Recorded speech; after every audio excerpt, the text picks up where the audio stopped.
In this video, we're going to be talking about autoimmune diseases and how they develop.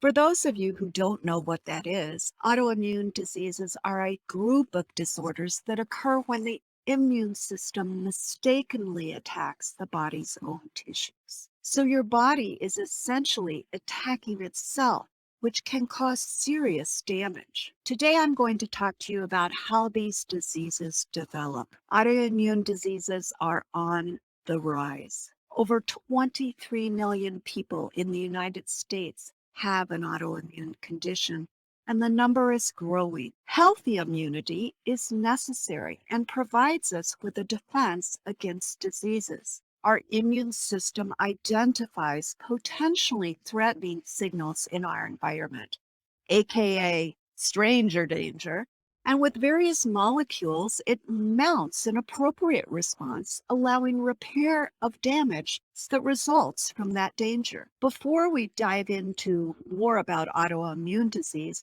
we need to talk about inflammation because they're very connected. I'm not talking the acute inflammation you get when you cut your finger. You've done this. Your finger gets red, swollen, warm, painful.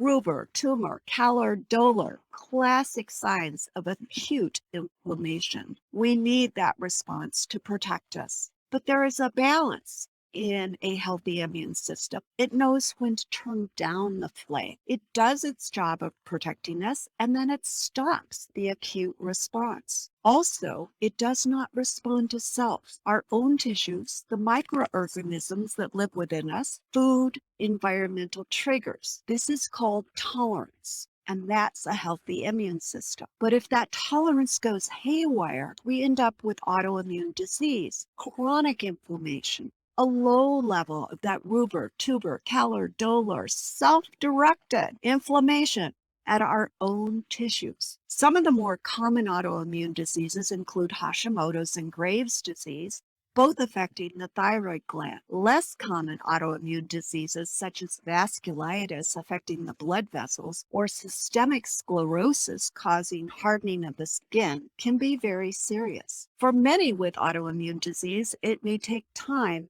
to be diagnosed, as early symptoms may be nonspecific: fatigue, weight change, muscle, joint pain. Many symptoms may not appear until the disease is far more advanced. For most, the autoimmune process develops over an extended time before we finally see clinical symptoms. I always want to get a lab called an ANA on my patients so I can see if they are starting to mount an autoimmune response against the nucleus of their cells. We can then begin to look at the potential causes of this early on. What does cause autoimmune disease? It's been proposed that 3 conditions increase your risk for autoimmune disease. The first is genetic susceptibility. There are certain genes that may predispose you to autoimmune disease, but don't worry, your genes are not your destiny. Only a fraction of those with gene variants that may predispose you to autoimmune disease go on to develop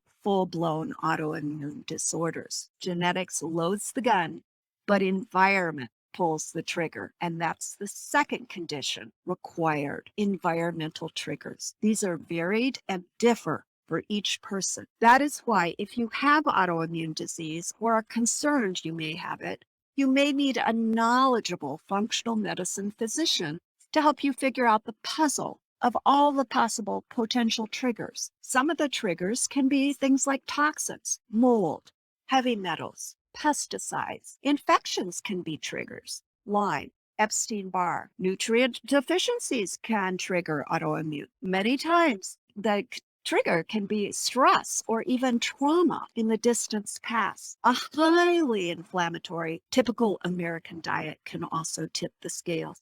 Healthy lifestyle is crucial in preventing and treating autoimmune disease. The third predisposing condition is intestinal permeability. Did you know 80% of your immune systems live in your GI tract? Gut health is closely related to immune function. Low-grade gut infections, food allergens, stress all cause disruption of our intestinal barrier. Gaps form in the lining of our intestines, allowing contents of the gut to pass through into the body via the bloodstream. This is known as intestinal permeability, also known as leaky gut. In leaky gut, pathogens, toxins, partially digested food, bacteria, they're all able to leak through the gaps between the cells and enter the body. When these substances leak through the barrier, immune cells identify them as a potential threat, stranger danger again, and initiate an immune response in order to protect the body. Sometimes these substances look enough like our own tissues that our immune system starts seeing our own tissues as the stranger. This process is called molecular mimicry and leads to loss of tolerance of cell. In the case of Hashimoto's, the invader looks enough like thyroid tissue that the immune system begins to attack and destroy the thyroid gland. Keeping your gut healthy goes a long way to preventing and treating autoimmune disease. Check out my YouTube channel for more videos to help you move towards more health and vitality, and join my Facebook group with the link below.